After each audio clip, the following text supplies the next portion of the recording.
Yes, I'm in.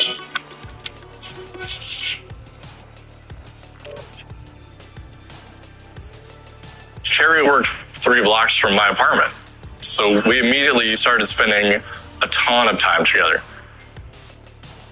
She stayed a lot of nights, but it wasn't all sex. We spent a fair amount of time just talking. And of course, I was happy to have her there.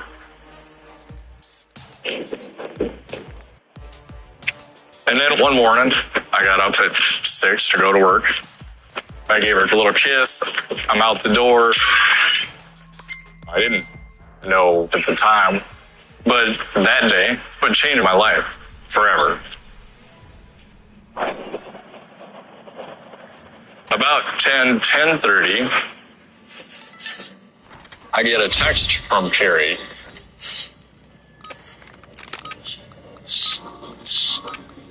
I'm thinking, I've been seeing you for 2 weeks. Yes, it's been hot and heavy. It's also been 2 weeks.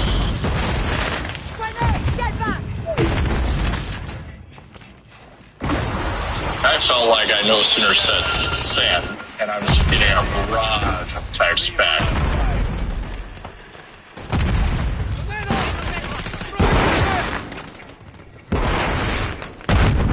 It was a total shock. We were involved, but we weren't trying to get that involved. At this point, I'm thinking, no matter how well you hit it off with somebody, you don't really know who they are. I went home at lunch.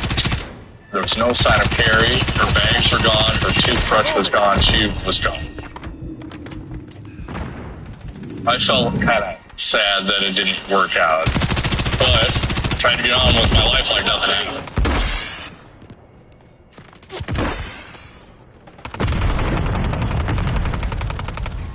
I didn't hear from Carrie for a couple of days. And then out of the blue, I started receiving texts from her again. The messages started slowly, but it ramped up. Meaner, ruder, more threatening as time went on. Why she would be harassing me, I just didn't get it. Hostile UAV in the area.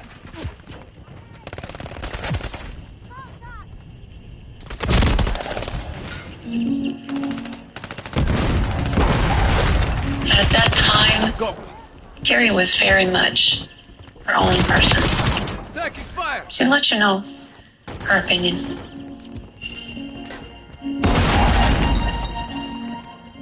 We knew that she had met somebody. It was a new relationship, and those are always, interesting at the beginning.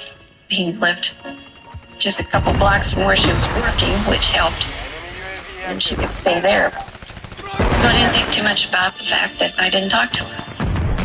But after a while, I still couldn't get a hold of her. Mothers and daughters always have their ups and downs. And we did. But it was just so puzzling when I couldn't get through to her. So I'm at work, and my front counter guy comes back and says, "Dave, there's sheriffs up front looking for you."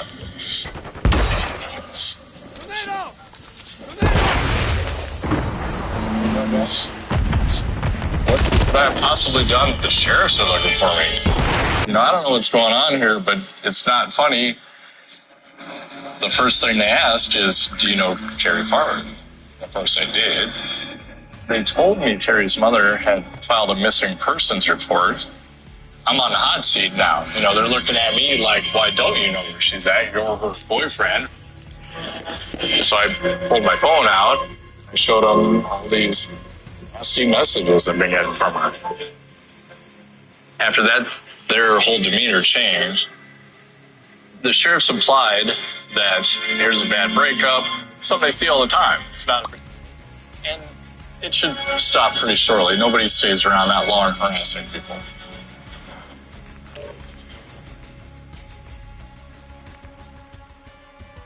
Shortly after we reported her missing, I started getting these messages from Carrie on her Facebook page.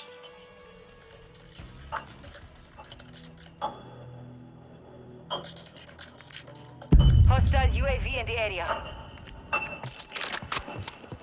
She texted me on Mother's Day and said, Happy Mother's Day. Destroy the enemy. But it got to the point where I was getting 1 to 2 word messages that just UAV online. got steadily nastier and nastier.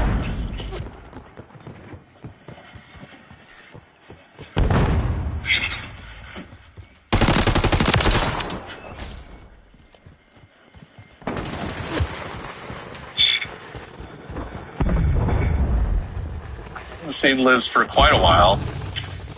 And then she comes to the apartment one day. Hostile mosquito is She online. says she's, got something to show me. I look at the side of her vehicle, and it's very obviously been keyed deeply.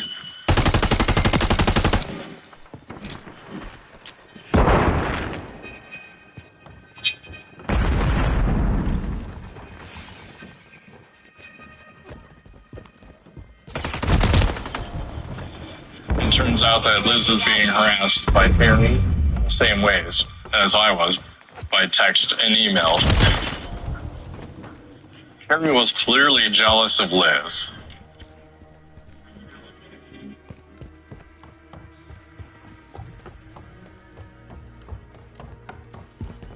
We were afraid that something bad could happen at any time.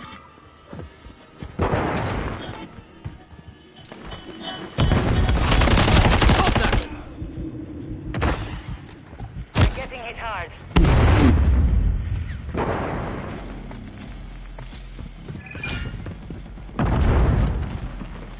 I was a officer with the Omaha Police Department for 22 and a half years.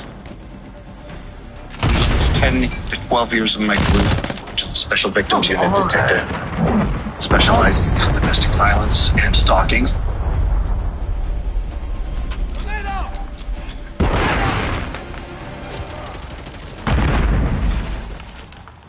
Dave Bupa came to see me at the end of 2012. The case was something we see often. It was very routine. We were dealing with some kind of jealous ex-girlfriend, possibly at the initial phases of stalking. The implication when you look through all the different text messages and emails was, if I can't have you, nobody will. But this turned out to be one of the strangest, most unpredictable cases I'd ever worked. Mission failed. Return to base.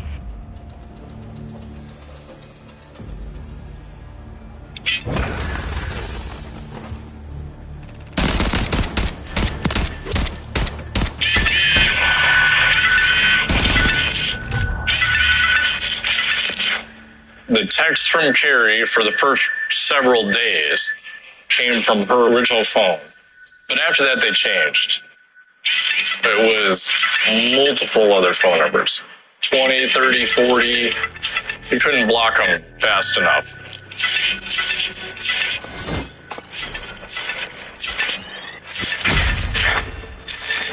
I could tell they were all Carrie because the verbiage was all the same.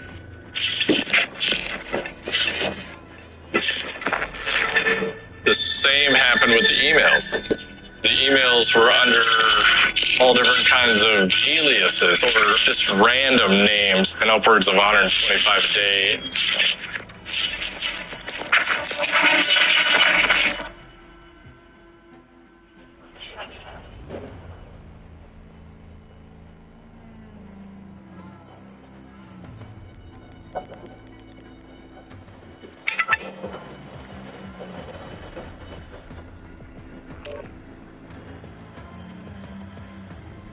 Dave had made a report of Carrie messaging him with particular details of customers he was talking to, standing right outside of his workplace.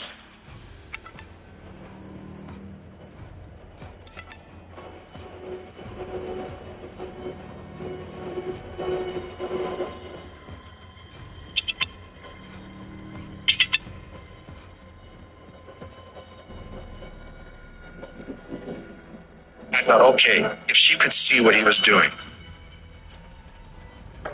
she's got to be hiding around his place. So I scanned the area for every place where someone could see what he was doing.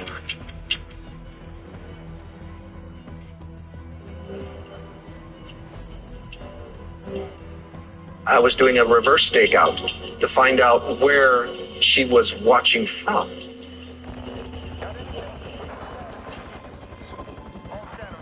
I took Carrie's picture, knocked doors. Nobody had seen her. I knew that before I could get anything done, I had to find her.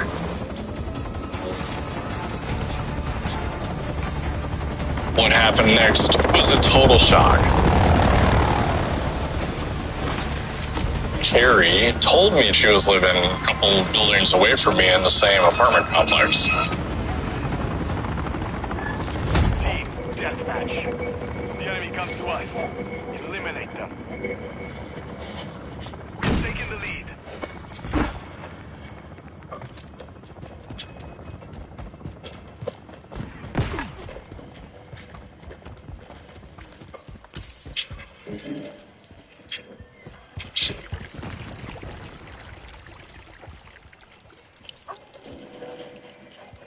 One, two, three. I'm hoping that I catch her. Reloading. But the closer I get, 5, 6, 7. We've lost the Now I want to call the cops. Sniper's down.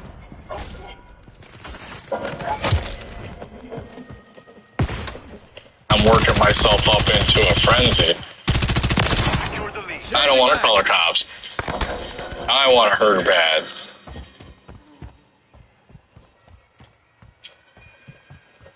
And then I hit 10. And then I hit 11. And at first I'm looking for 12.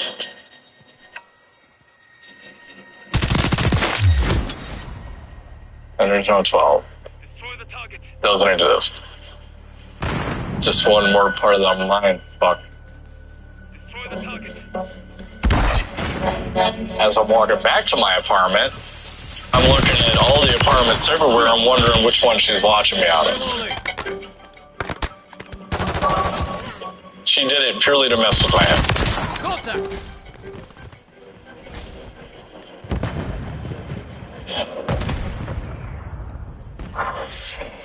But then things only got worse. To my mark.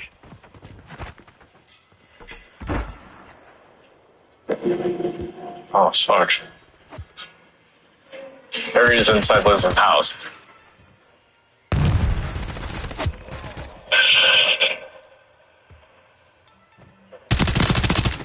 I mean, seriously, wow, what the hell?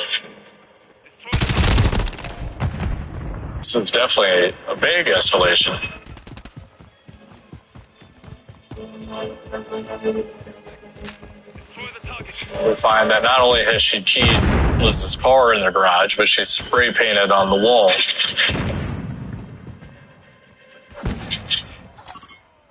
The cops were called and a police report was filed. But I can tell how much stress this is putting on Liz and her kids. I felt like Liz was being harassed because I dated this woman who's now making her life hell too.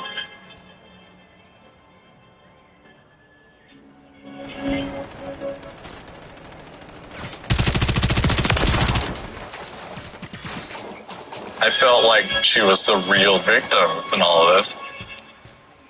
I wanted to try and protect her. We felt safe together, and our relationship rekindled. Friendly UAV online.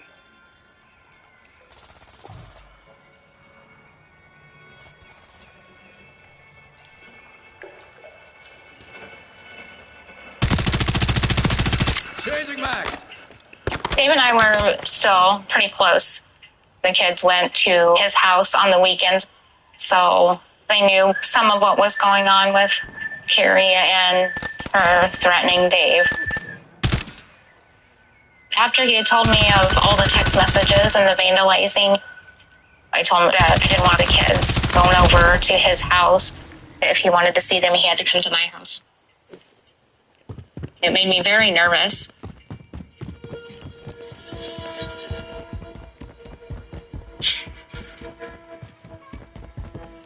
I'm at work, and I get a call from Liz. One of my windows is smashed out, and it looks like somebody's been in my apartment.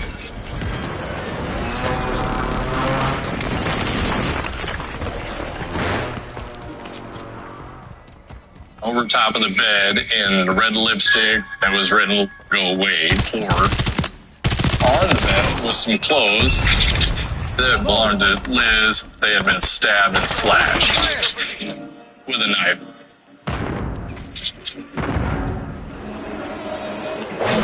Style. Much more direct physical, violent threat there could be.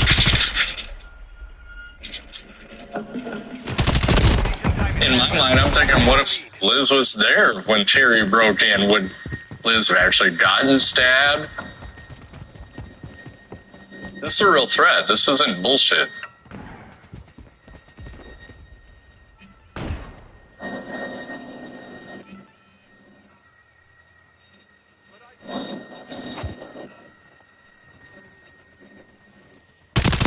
Counter UAV overhead. At this stage in the investigation, given all the things that had happened, all the different crimes that had committed, I had felt that I had sufficient probable cause for an arrest warrant for Carrie. Unfortunately, this is all I can do right now because I can't find her. In the stalking case, that's not unusual. But the longer you investigate these types of cases, the more you see the effect it has on your victims.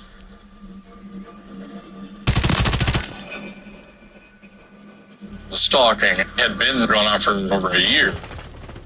You know, it wasn't uncommon for me to go to dinner with my kids and get a message, "Oh, you're at so-and-so eating with your kids." Well, fuck you.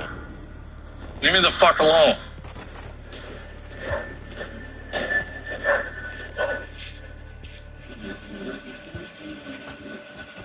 Slowly, your normal kind of devolves into abnormal. The paranoia is your life.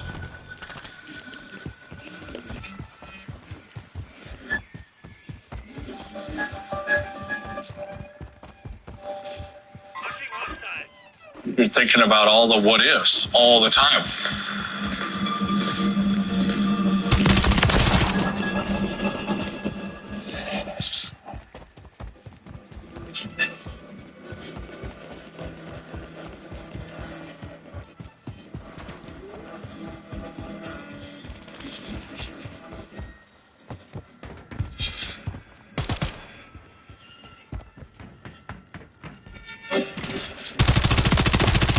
It was hard to know sometimes what was real and what I might be imagining.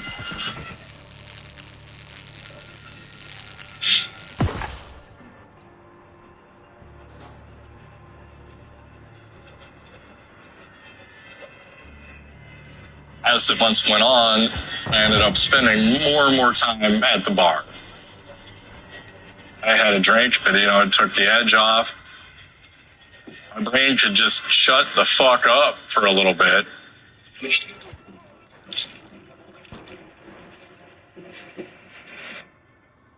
I was on the road to having a mental breakdown.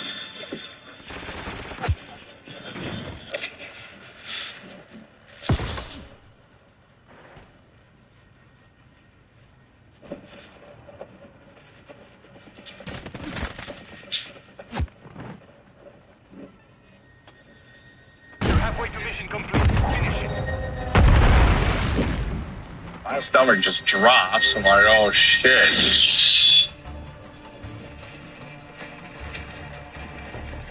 Harry set Liz's fucking house on fire. Taking effective fire. Changing map, still alive.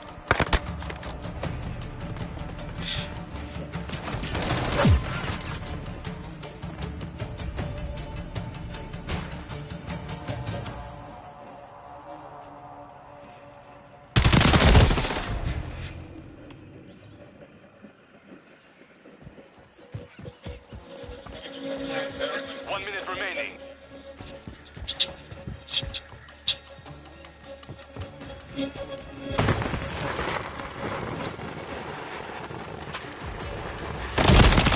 Contact. Liz was by herself this time.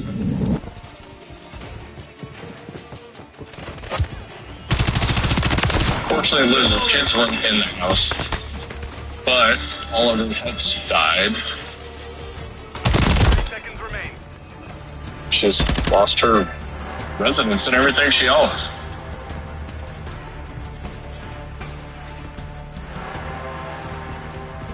I'm thinking, this is now a completely different investigation.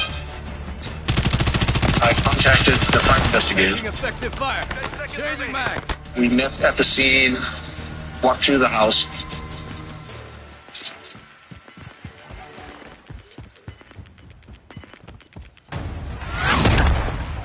There was still water, there was the horrible smell of a fire.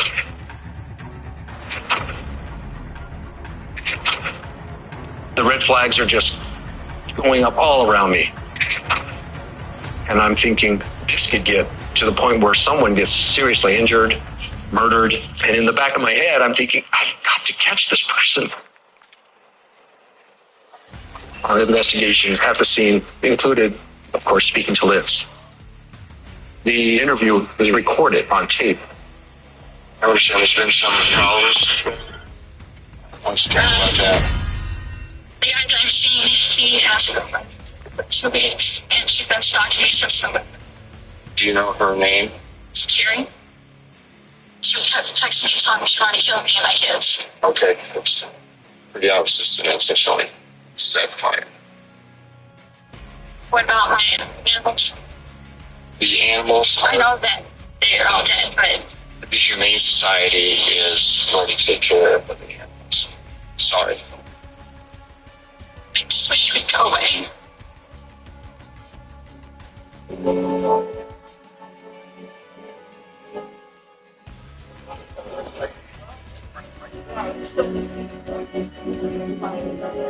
After the fire, Liz took what little she could scavenge from the house and moved. She didn't tell me where. And I didn't blame her one bit. She did not want Carrie to come along after her. At that point, I felt alone. I didn't know whether to be mad or sad or cry. I had lost my partner, the one person who understood what I was going through. I felt like the only thing I could do was also pack up and move. I changed phones and got a new job. I wanted to rebuild my life away from Carrie. In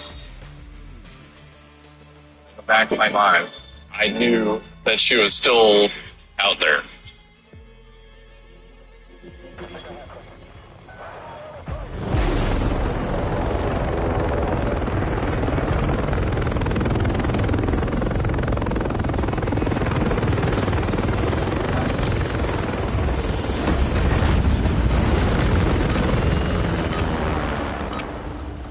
Potawatomi County Sheriff's Office is a small agency. Seal, you are clear to engage. So 2 years earlier, Threat. I'd heard that there's another couple detectives looking into somebody named Carrie Farver as a missing person. I'd heard that she was a single mom that kind of just vanished.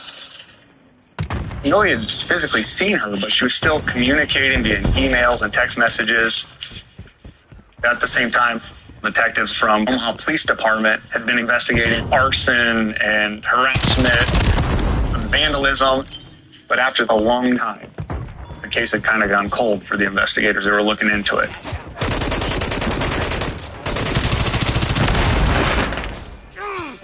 Took a round. The case had always perked my interest, like it had always intrigued me. I remember talking to Jim saying, you know, we should ask if we can take the case.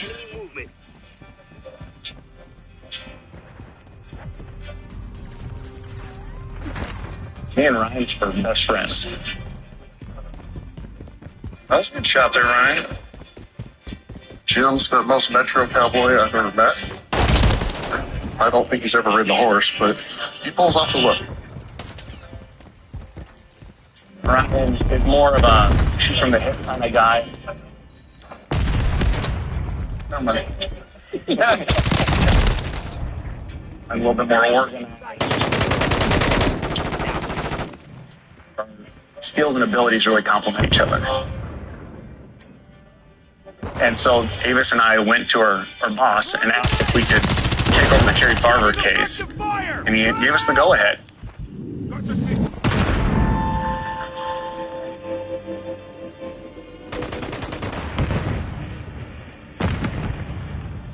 We went to visit Nancy Rainey, who's Kerry's mother. She lived out in Macedonia, Iowa.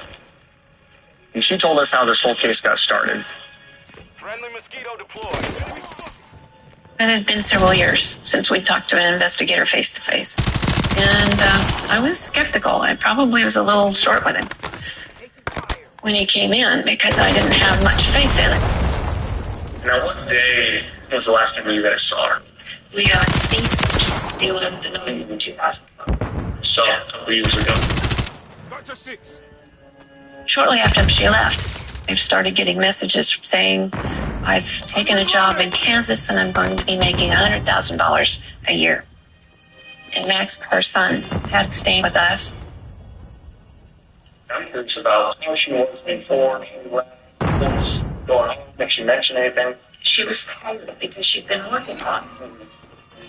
Granted, there's probably some things she didn't tell me, but I have some things that I didn't tell my mother. But she'd always call home. I couldn't make sense of it.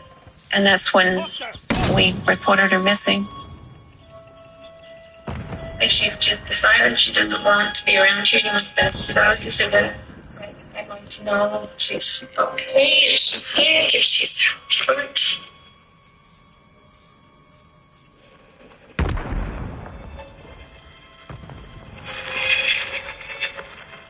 When I first got involved in the case, I got involved because it sounded interesting. Once I met Nancy, it turned for me. I wanted to get at the answers. I take it back. Looking through the case file, the original report noted that Kerry had a history of bipolar disorder.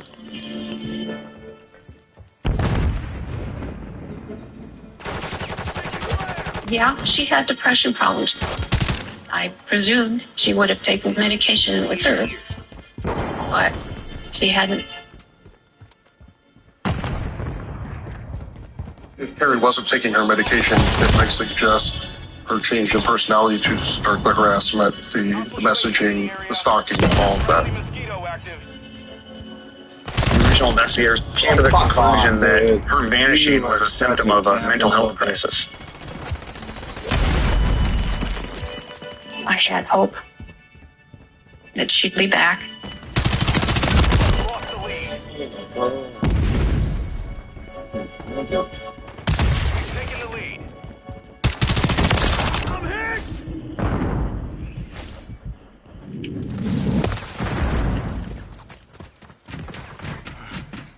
I'd moved and was just trying to start over, was out of the picture. So, of course, I want to try to date again.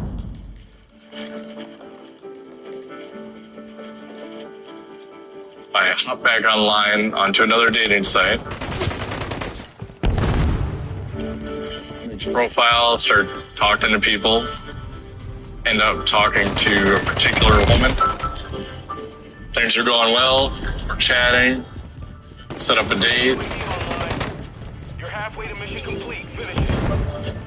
Throwing grenade!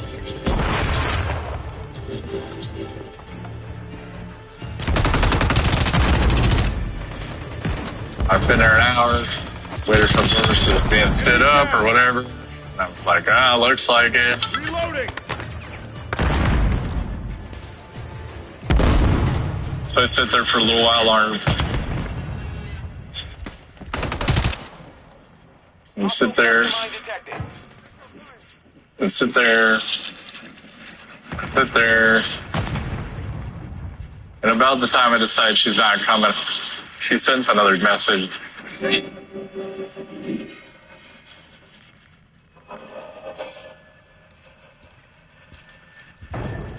I had fucked up and let Kerry back into my life. Friendly UAV on station. But this time, it started to get so much worse. All of a sudden, Amy, my ex, became a target.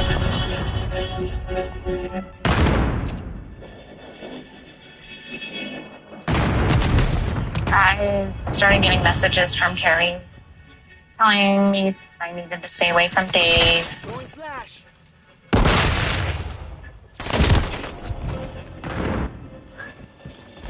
I was terrified. But then the text messages started involving my children.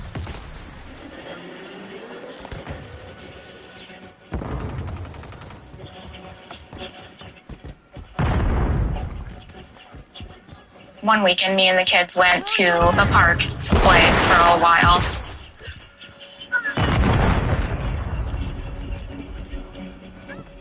Friendly mosquito deployed.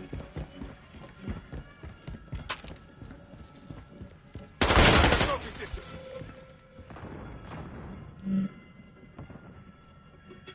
She knew exactly what we were doing. Jack insert set.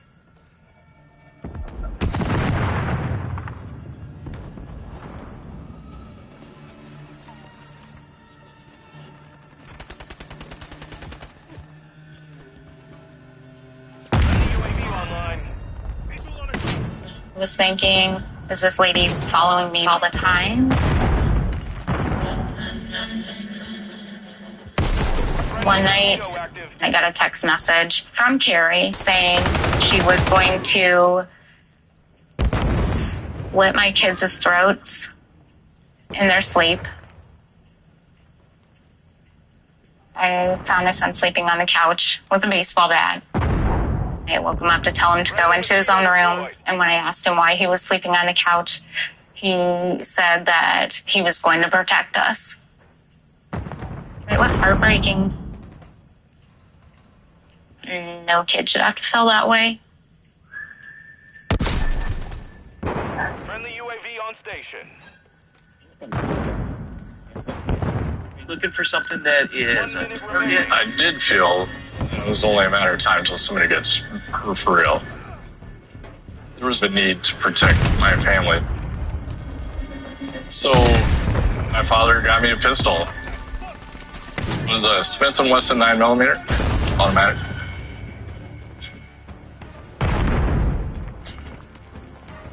I'm not a gunslinger, it's not gonna hang my hip. So it was up in the top of the closet in the bedroom, well out of reach of my children, but I could reach up there and grab the pistol if I felt like I needed to. I didn't want to have to use it.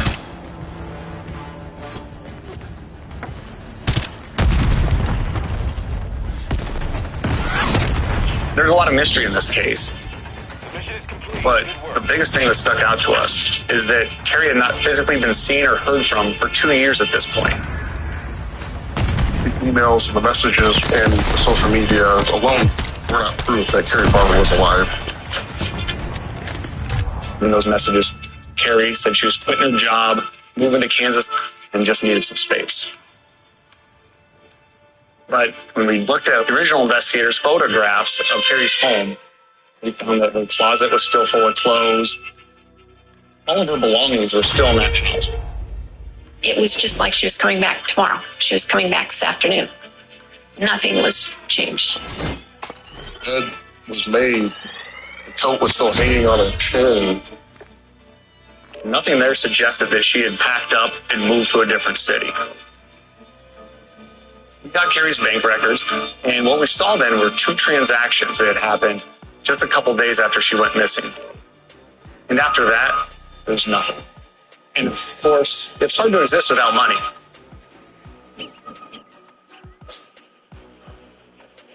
Right at the time she went missing, Carrie's father was dying.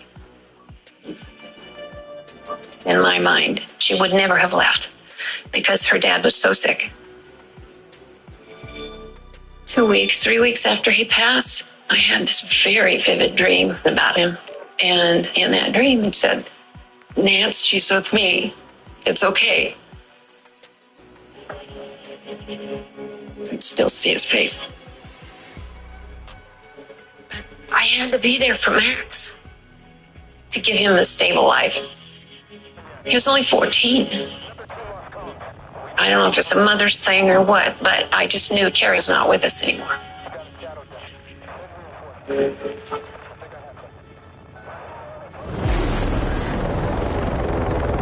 When Jim came out to talk to us again, I said, I don't think she left on her own. And he looked at me and said, and I don't think she left either on her own. And I hugged him and I cried because nobody with authority had ever told me that. Eliminate all hostiles in the area. If Carrie wasn't alive, this case takes a big turn.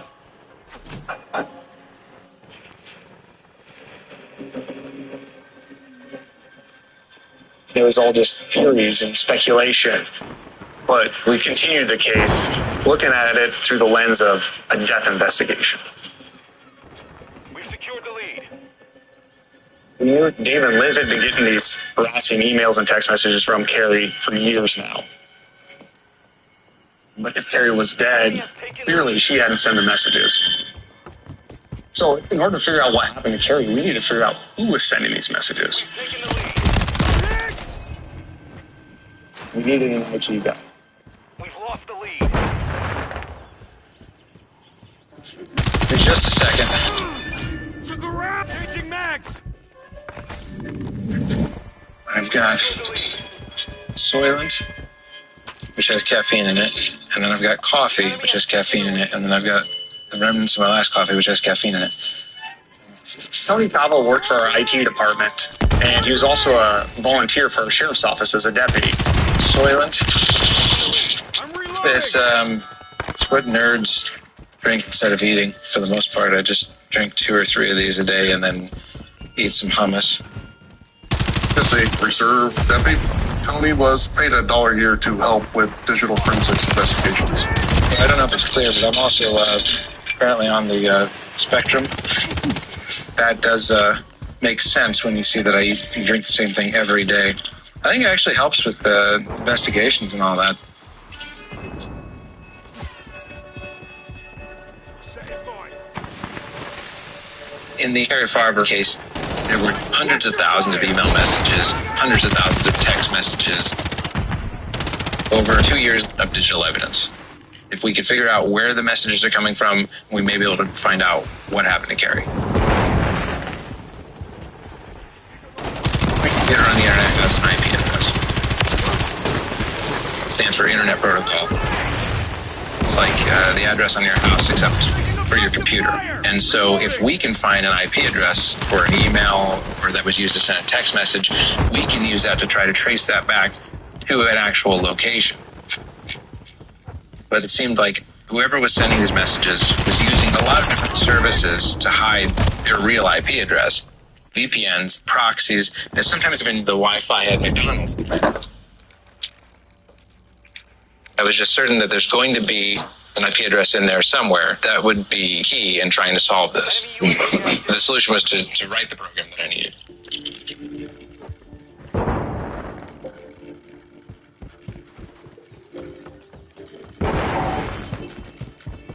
I called it DEX.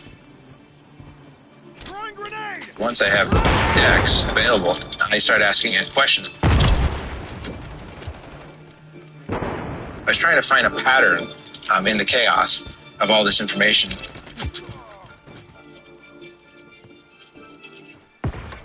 We had millions of IP addresses. I asked it, how many of those are unique? Took a round. On your six. That narrowed it down to 13,000. Then I asked the follow-on question, show me the top 10 IP addresses we've seen everywhere in this case. Enemy has taken the lead. Out of the top 10 IP addresses seen everywhere in this case, 8 of them are VPN services. We're not going to be able to do much with that.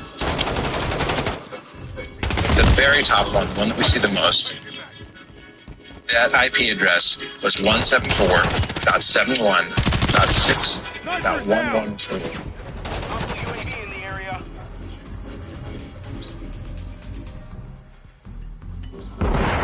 Throwing grenade.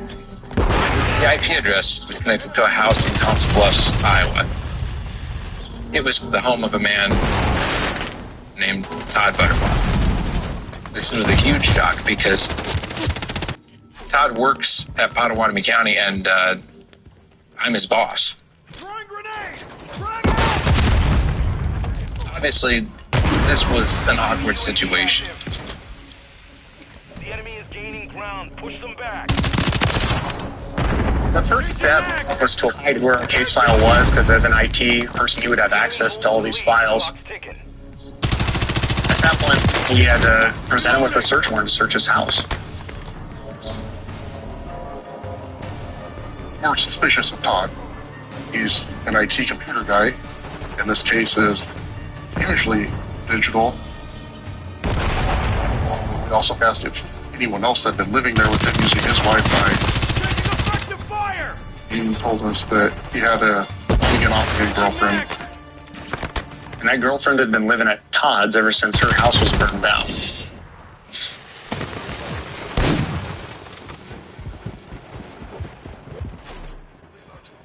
Again, living girlfriend was called Liz Goyer. I was floored because the 180 turned just like that. Tyler told us that Liz Goyer had been using his Wi-Fi for years. We pieced together the digital evidence and all the email accounts and everything else. It's clear that all roads lead to Liz. Everything suggested Liz had been impersonating Carrie from the moment Carrie went missing. Every message that was sent to Dave, to Liz, to Nancy, to Max, came from Liz herself. We believe that Liz was the victim. It's not true. In fact, Liz is the stalker.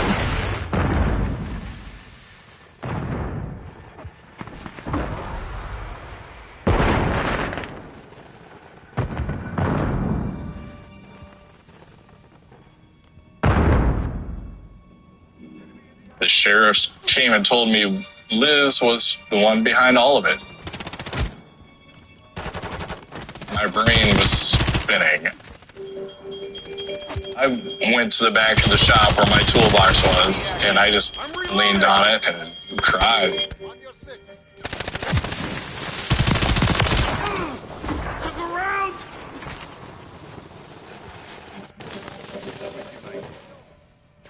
I'm trying to go through the pieces of the puzzle and put it together.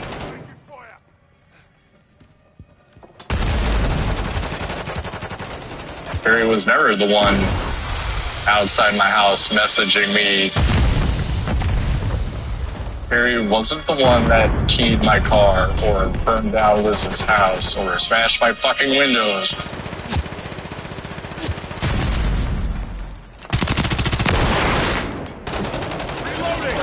It was Liz stalking me this whole time. I mean, it was such a mind fuck. It didn't take me long checking the boxes in my head to come to the conclusion that Carrie was probably dead. And that's tough to swallow. That's beyond tough. Target down!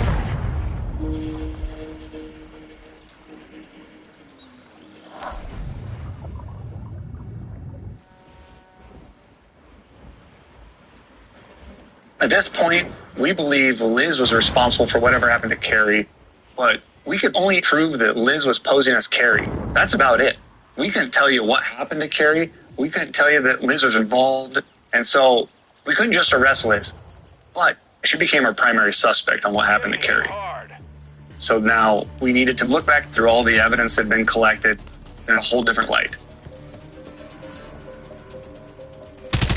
Original investigators had believed Liz was the victim. And so they downloaded her phone just a month and a half after Carrie went missing. When looking through Liz's phone downloads, I found something that was missed by the original investigators.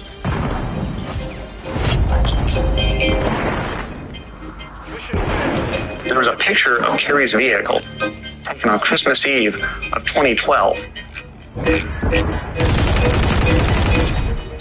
at the case file, we see the car was not recovered by police until January 8th. This photo suggested Liz knew where the car was the whole time. That fact revealed a totally new aspect of our investigation. When the vehicle was recovered in January of 2013, it was then processed. When I'm looking through that report, I found that a fingerprint was discovered. The fingerprint was inside the vehicle on a mint container that was on the center console. We had that fingerprint directly compared to Liz's known fingerprints.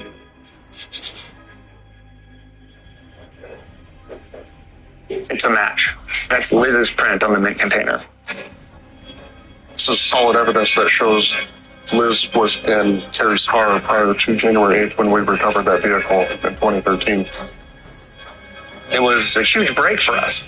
But at the same time, it doesn't answer any questions of what happened to Carrie or where Carrie's even at. At this point, the stakes were high because we just didn't know what Liz was capable of.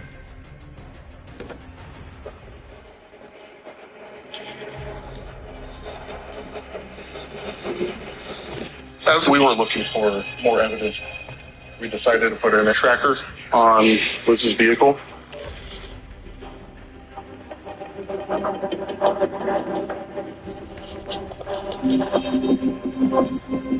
We were monitoring her GPS location at all times.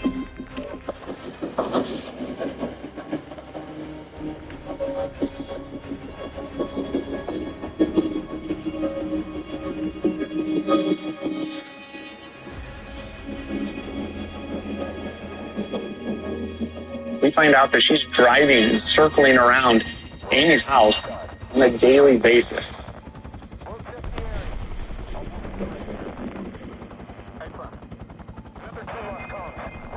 So at this point, we're becoming very concerned about Amy's safety.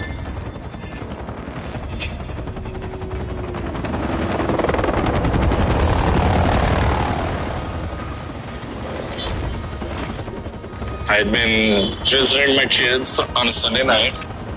I get back home. It's probably 8:30, 9 o'clock.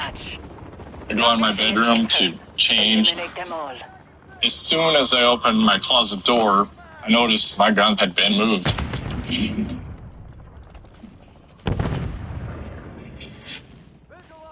The gun's gone. It is not there. My stomach drops. I'm like, oh, fuck.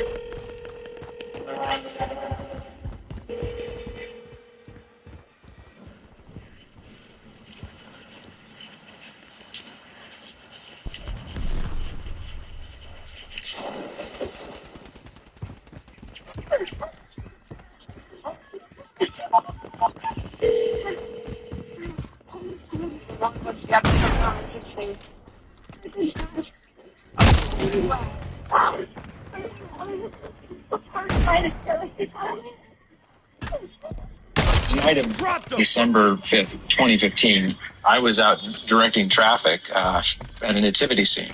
As I'm doing that, I heard a radio call said that there had been a shooting in Big Lake Park.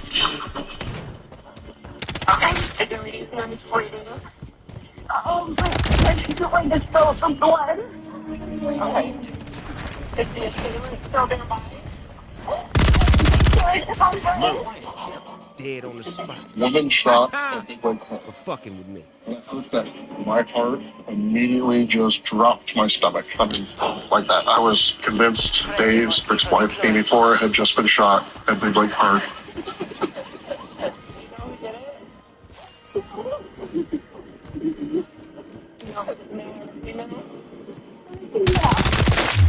Blood for blood. Later on, there's a news report that says there's a woman shot and her name is Liz Goyer. The question that's running through our heads is, who would want to shoot Liz?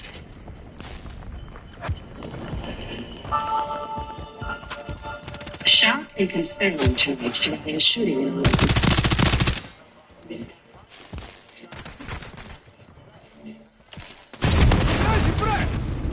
All I heard was, open up, please. I opened the door, and there were two officers with guns drawn. I was freaked out. I felt like what is going to happen to my kids? I'm going to jail. Hostile Mosquito is online. Once she had recovered from the shooting, we invite Liz to the sheriff's office for an interview. Well, yes, you know, they work at the sheriff's office. Okay. I'm aware of that. I'll do it right over there and be late. I've read the initial police report and that ID Amy. I would have been faster. In truth, I did not suspect Amy of shooting Liz. It sounded crazy, but we suspected Liz did this herself. We believe that Liz stole the gun out of Dave's apartment. Then Liz used that gun to shoot herself. Effective fire. It seemed like she was trying to set up Amy, not only for the shooting, but also for Carrie's murder. I know that there's been some hostility between you and Amy.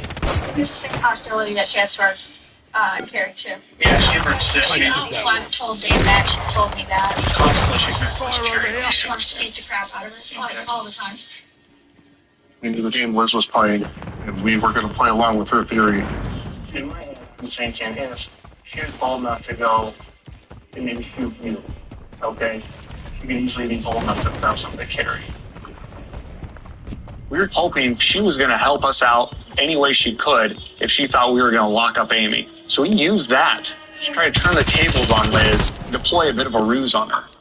If you would kind of go back to, if you have a history of contacts with Amy, and just make sure there's nothing there where she said something a little bit more threatening than, hey, I want to beat up Carrie. If she made anything, real threatening statements, or inferred that she ever did anything to Carrie, because that's like gold to me if we had something like that, because then we could start building a case. Hopefully, Liz would write to herself posing as Amy. And hopefully, we get enough details that we'd be able to build that case against Liz.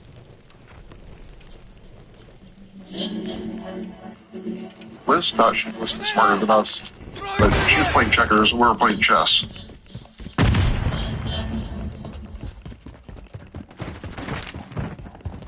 Just a couple days after the interview with Liz, she started forwarding us messages from Amy, confessing, I shot you at Big Lake Park because you wouldn't stay away from Dave. Amy knew this was Liz writing to herself using Amy's name. It was a good start, but I knew we were going to need more details from Liz of what actually happened to Carrie. Push them back.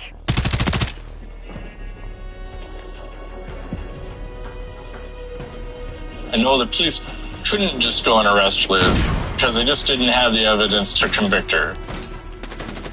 But myself and the kids and Amy, I mean, we're under threat, not knowing what, if anything, may come or what kind of craziness might happen.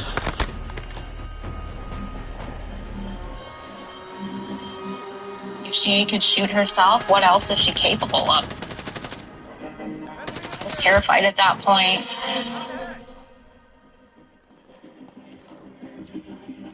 There was concern about Amy and her children, so I've developed a plan.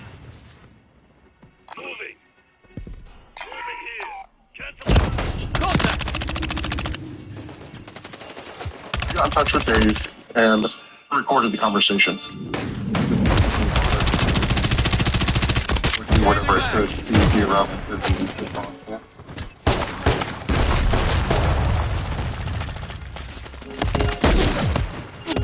I'd be damn near moved in with Amy if I were you. And,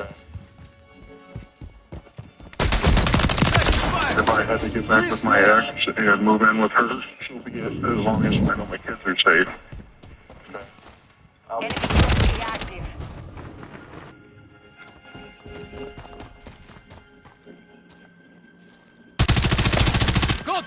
Did my plan have an ulterior motive to it?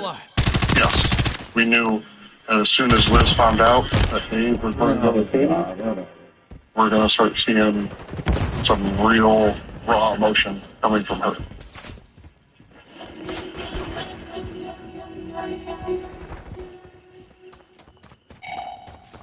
Hostile UAV in the area.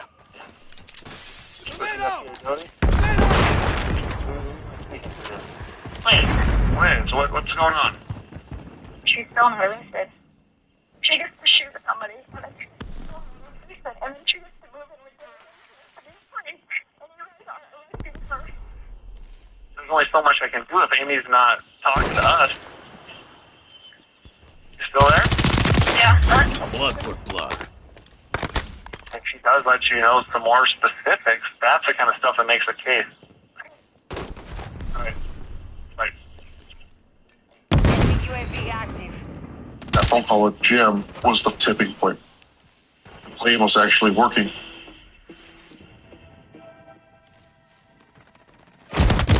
That night, there was a huge break for us. Liz starts forwarding us more messages from Amy. This time, details about Carrie's murder began pouring in.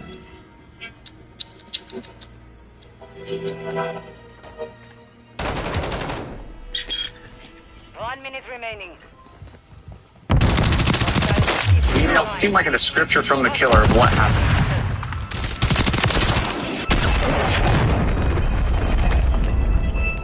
We knew this wasn't Amy. We knew this was Liz writing to herself, posing as Amy. Hostile UAV in the area. The emails described how worked in an abandoned lot and cover Carrie with a tarp and burn her. 30 seconds remain. As detectives, there's some excitement because maybe we're getting the evidence we've been looking for years. But at the same time, what they're describing is such a horrible thing.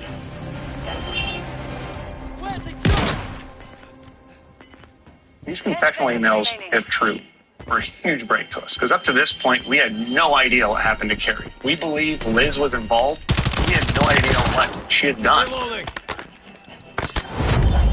Reading all these emails, the common theme was it was a stabbing that occurred in Carrie's car. And that led us back to the vehicle again. But this time, we were looking for traces of blood.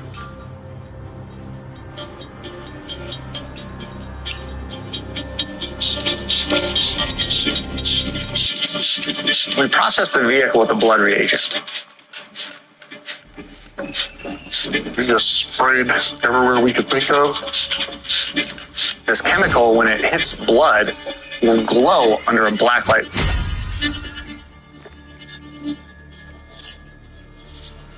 The black light was taken over the front seat, passenger seat, throughout the back seats, back hatch area. And we saw nothing. There were no traces of blood. But it was Carrie's vehicle. There's a good chance maybe she was driving when she was stabbed.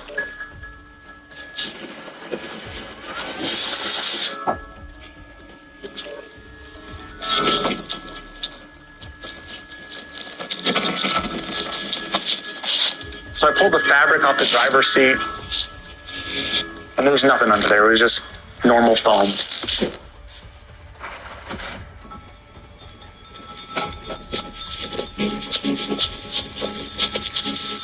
As I moved to the passenger seat, I pulled the fabric off of that.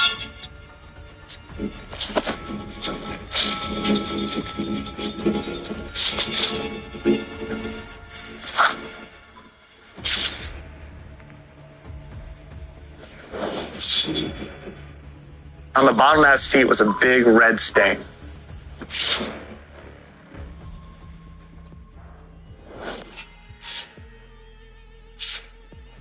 We found our crime scene.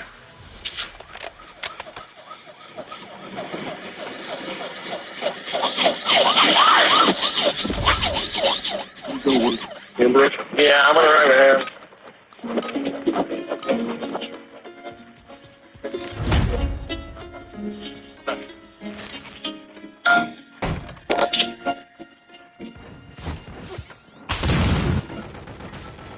Investigator Avis called me, said we just want to let you know she's been arrested. All of them.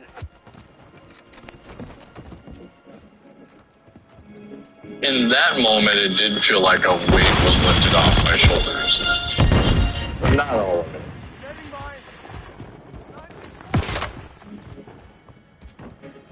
can't wind up slowly over 4 years and then just turn it off. Hostile counter It's not UAV the way it overhead. works. Enemy UAV active.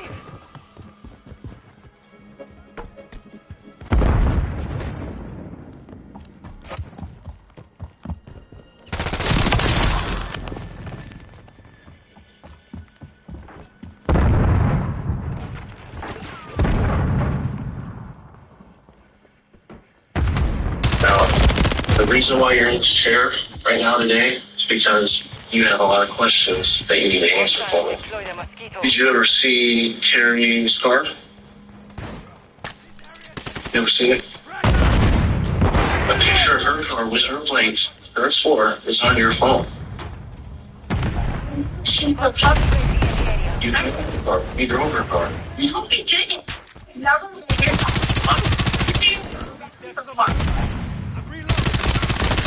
Contact! Your fingerprints are there. Throwing grenade! Oh my God.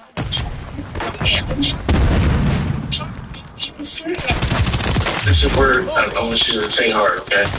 About what direction you're going to go in here.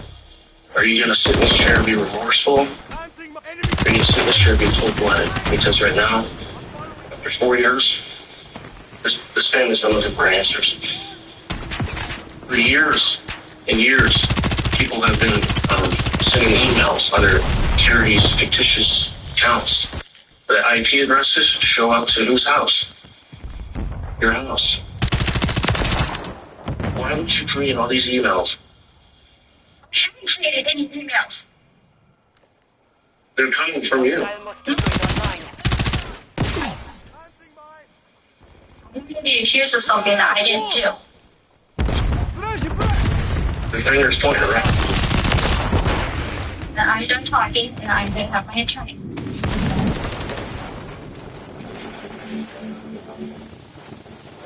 Just into our newsroom tonight, a warrant of arrest. You're charged with first-degree murder and is being held at the Potawatomi County Jail. Once Liz was arrested, that doesn't mean an investigation was over. This trial was going to be tough. We needed brilliant prosecutors working the case with us. Looking from the outside, this case really came across as far-fetched. I'm wondering to myself, how am I going to get a court to believe that this is true? This was somebody keying their own car, stabbing their own clothes. This person had even burned their own home. I mean, who is going to shoot themselves in the leg for crying out loud? But my biggest concern, honestly, was how do you prove a murder without a body? We needed to prove that A, Carrie's dead, and B, Liz killed her. It was all-consuming work, day and night, in search of some kind of smoking gun to prove Carrie was dead. Davis and I were leaving no stone unturned. Anything that could potentially help us with this case, we wanted. It was exhausting. Well, sometimes 14, 16 hours a day. Going back through the same old phone dumps that we had reviewed 1,000 times. Making sure we didn't miss something. All those emails, all the email accounts. Make sure we didn't miss another one. It took a toll on my life. My marriage was failing. I knew I wasn't being a good dad at the time, which broke my heart. A year or so before I started working on this case, I'd been diagnosed with having a brain tumor. At this point in the case, as it was really starting to heat up, the tumor got bigger, and that meant surgery. And so I asked the question, is it going to impair my ability to do work? And the answer that I got was yes. So I said right away, I'm not doing surgery, not till this case is done. We were both 100% dedicated, just hoping to find whatever that missing piece was.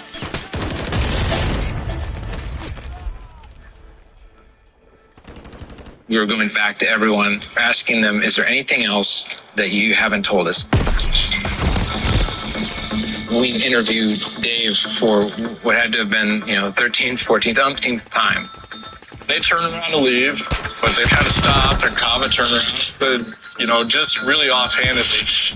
Just one more thing. Do you have any electronics from around November, December of 2012 that we could take a look at? Is there anything you haven't given us? I went to my storage unit and did a little digging around. And I found this old tablet, and it was buried, and it was dusty, and it was dead as a doornail. There's nothing interesting about it. It does have a memory card. It has this micro SD card inserted into it.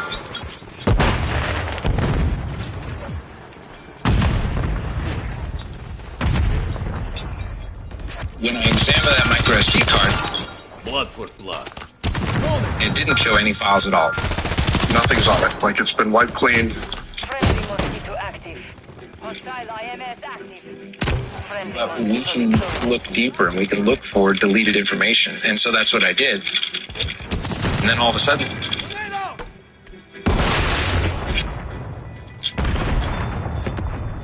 I found about 11,000 thumbnail-sized photographs on there. As I started to look through these images, I see that there are a lot of selfies of Liz in here. A selfie of Liz. Another selfie of Liz. Another one. My heart starts to go up. Target down. Reloading. Some dates on these photos. We're realizing this is the SD card from Liz's phone back when Carrie went missing. This is huge.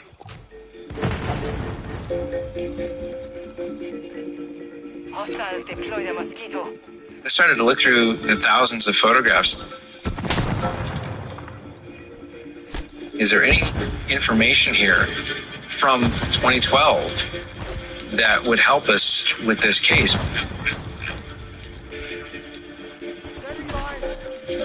Among the thousands of photos, there was one that caught my eye.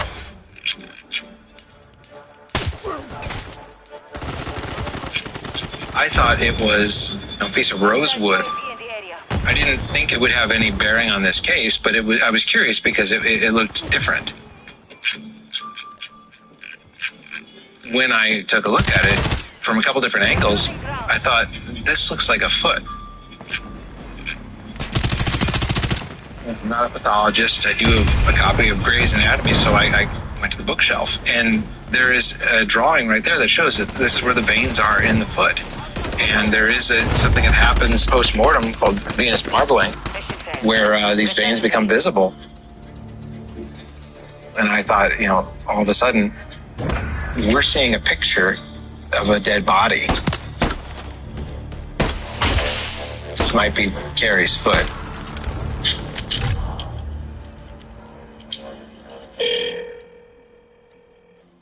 It was President's Day weekend when I got a phone call. You really had to squint to see. But there was hope that we'd now add more evidence going into the trial.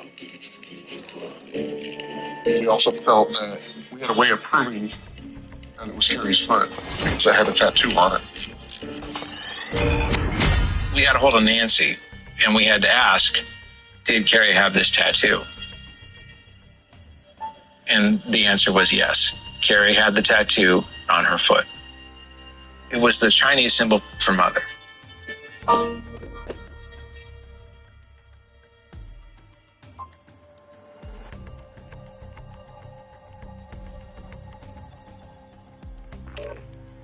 Tonight, an Omaha woman on trial for murder. Prosecutors allege a love triangle turned fatal, but the defense is arguing a murder might not have even happened.